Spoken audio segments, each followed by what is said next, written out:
Number 2, reading aloud your daily text. 脱离电视。有个家庭的电视机坏掉了，他们决定暂时不修理，也不看电视、影片或玩电玩。一开始孩子们觉得很沮丧，不过在他们找到别的事做之后，也一起玩和聊天。大部分的时候，他们都没注意到电视机已经搬走了。正因如此，他们培养了其他的兴趣，也有了变得更好的机会。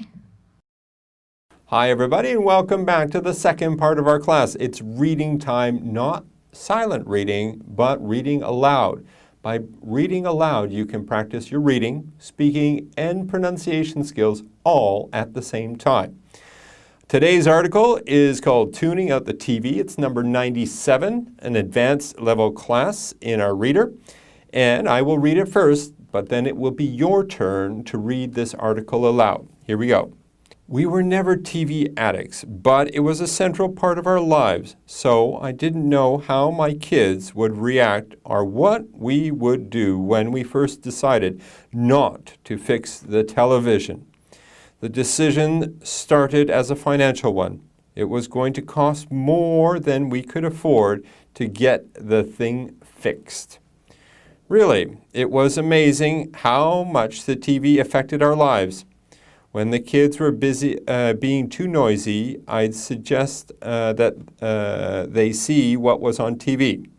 Evening meals and social plans got scheduled around favorite TV shows. Conversations would suddenly get interrupted when someone said, "Hey, it's time for..."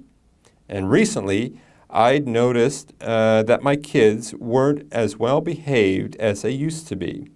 I wondered if this might be partially the result of them attempting to imitate attitudes they saw on the tube. So I decided to experiment. We wouldn't fix the TV for a week. After that, we'd see how it went.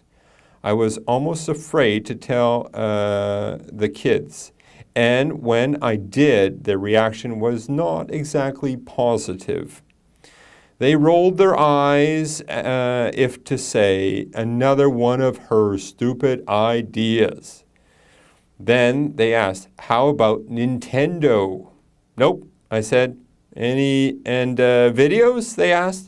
"None," I said. "How about movies in the movie theater?" asked my oldest.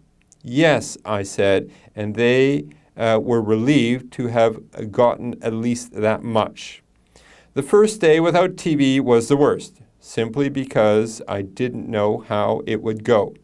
Worse than anything else was the fear and anticipation of life without television. I didn't have any problem, but I feared the kids would when they got home from school. I needn't have worried. They arrived home, looked at the broken TV, and went off to do something else. David practiced the piano for a while. Lisa looked through some magazines. Then they began playing together. I hadn't seen that happen in a while. And that evening, we actually talked at dinner. The evening went by quickly. We talked, listened to music, read, normal things. Life went on, and it continues to go on. The days passed and became 2 weeks. Now it's been a month. Today we removed the dead TV and took it out to the garage. No one really noticed. We get our news from the daily paper, magazines, and radio.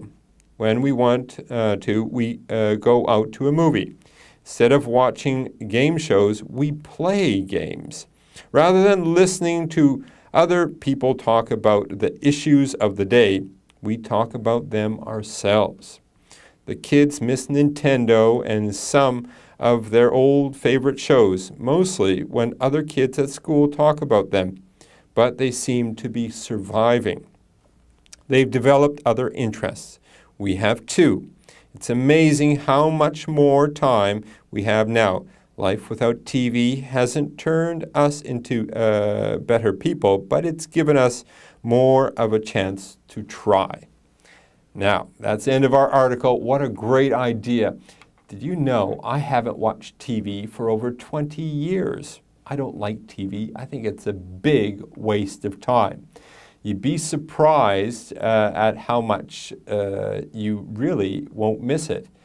I would suggest, what I always tell my friends and students to do, is throw your TV out. You'd be surprised how happy your life is, how much extra time you have to go outside, play with your friends, and just have a good time. Maybe even read a book or practice your English a little bit more. I couldn't agree more. The best idea is to get rid of your TV, and you'll be surprised with how happy you really are. Now that's it for our reading. Let's go on to the next part of our class.